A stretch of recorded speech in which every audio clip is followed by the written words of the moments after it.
Hello दोस्तों, स्वागत है आपका मेरे ब्लॉग में। और आज मैं और आस्था दोनों लड्डू बना रहे हैं, लोट लड्डू, जो कि हमारे कुल देवता को वहाँ गांव में ध्वजा पूजा है, उस पर चढ़ता है भगवान जी को, शिव जी को और महावीर जी को। आपने पार्ट 1 में तो देखा ही था सामने पूजा को, और ये है ध्वजा पूजा, जो कि जिसके लिए हम लोग गाँव जा रहे हैं। हम लोग फिर उतने ही आदमी से, जितने आदमी से कुल देवता के पूजा में गए थे, हम लोग जैसे ही निकले हैं तो बाहर गाड़ी एक्सीडेंट किया हुआ था एक गाड़ी, तो हम लोगों ने वीडियो बना लिया है। फिर हम लोग अपने गली में आ गए हैं, और गली में आते ही हम लोग तीनों जो जेठानी है, हम हैं, तो घूंघट कर लिए हैं। उसके बाद फिर हम लोग के गांव में ही ट्रेन गुजर रही थी, तो मैंने सोचा कि आप लोग को दिखा दूँ। फिर ये वही स्कूल है जिसमें मेरे हस्बैंड बचपन में पढ़ा करते थे। और फिर हम लोग आ गए हैं गांव में। यहाँ अर्क और माही दोनों मस्ती कर रहे हैं। ये देखिए, यहाँ पे ही ध्वजा पूजा होता है। मेरे हस्बैंड साफ़ सफाई कर रहे हैं यहाँ पे। जब ये साफ़ हो जाएगा तो फिर हम लोग पंडित जी को बुला लेंगे। सब आदमी इकट्ठा हो गए हैं, भैया भी पूजा विधि कर रहे हैं। यहाँ पे जो जो पूजा में सामग्री लगेगा हम लोग पहले ही इकट्ठा कर लिए हैं, देख सकते हैं आप। उसके बाद 2 बांस कटाता है, इसमें एक महावीर जी का झंडा लगता है और एक शिव जी का लगता है। यहाँ पे पूजा में हम लोग का जो जो चीज़ चाहिए होगा, ये मैं बता रही हूँ आपको।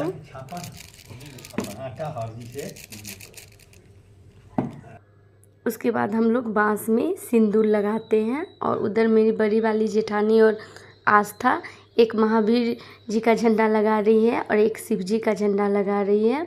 दोनों साथ में हम लोग झंडा का ना बांस में सिलाई करते हैं। तो वो सिलाई करके उसके बाद फिर हम लोग चारों आदमी, जितनी भी बहुएं हैं, सब कोई बांस में सिंदूर लगाते हैं। उसके बाद सिंदूर लगाने के बाद हम लोग वही सिंदूर अपने मांग में लगा लेते हैं, नाक के ऊपर से। उसका सिंदूर लगाने के बाद फिर हम लोग का पूजा आरंभ हो जाता है। पूजा अक्सर मेरे बड़े वाले भैया हैं, वही करते हैं। हम लोग भी साथ में बैठे रहते हैं। जो भी पंडित जी कथा वगैरह, कुछ भी पूजा का विधि, चाहे कुछ भी पंडित जी बताते हैं, तो हम लोग वहीं लेडीज़ लोग जो भी होते हैं पास में बैठ के उनकी बात सुनते रहते हैं। साथ में हम लोग के बच्चे लोग भी आपस में बैठ के सुनते रहते हैं। उनका पूजा आधा हो गया है। अब ये शिव जी के लिए और महावीर जी के लिए वो बांस गाड़ने के लिए गड्ढा खोद रहे हैं, वही देख रहे हैं। यहाँ पे गड्ढा खोदने के बाद ये दोनों बांस डाल के, और जो भी पूजा बचा हुआ है वो पूजा आरंभ करेंगे।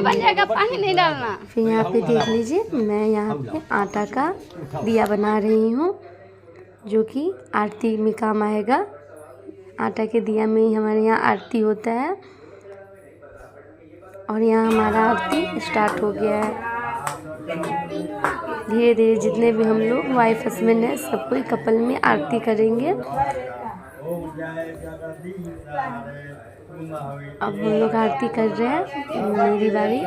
आरती करने के बाद पंडित जी ही गाते हैं, हम लोग भी साथ में गा लेते हैं, कभी गाएं कभी नहीं, लेकिन पंडित जी ही गाते हैं। उसके बाद आरती करने के बाद सबको आरती दे देंगे। उसके बाद जितने भी बड़े हैं हमसे, पंडित जी, मेरी बड़ी वाली जेठानी, चाहे मेरे से जो भी बड़ी हो, सबका हम लोग आशीर्वाद लेंगे। फिर हम लोग आशीर्वाद लेने के बाद हम लोग आ गए खाना खाने। यहाँ आस्था कचरी छान रही है। कुछ खाना हम लोग वहाँ से लेके आए और कुछ यहाँ पे बनेगा। हमारा ये सलाद है। खाना भी हमारा तैयार हो चुका है, हम लोग खाने बैठे हैं।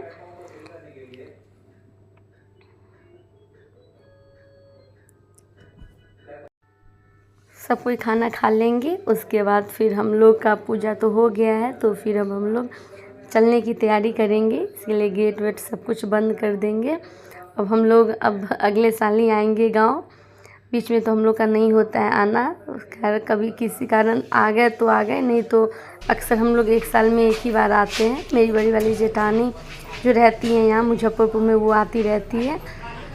तो फिर हम लोग यहाँ आशीर्वाद लेके और निकल गए अपने घर की तरफ, मुजफ्फरपुर। रास्ते में यहाँ पे हम लोग कुछ दूरी पे जाके चाय पीने के लिए रुकेंगे। फिर हम लोग को वही ट्रेन मिल गया है। आने के समय भी ट्रेन मिल गया है, सुबह जाने के समय हम लोग को ट्रेन मिला था, और आने के समय भी। और ये आ गया है हमारा चाय। हम लोग यहाँ फिर रुकेंगे, फिर चाय पियेंगे और रास्ते में ही हम लोग समोसा और कुछ जो हम लोग को खाना था वो हम लोग ले लेंगे। पहुँच के हम लोग शांति से समोसा खा रहे हैं। ठीक है दोस्तों, अगर मेरा ब्लॉग पसंद आया हो तो मेरे चैनल को ज़रूर सब्सक्राइब करें और लाइक करें। Thank you.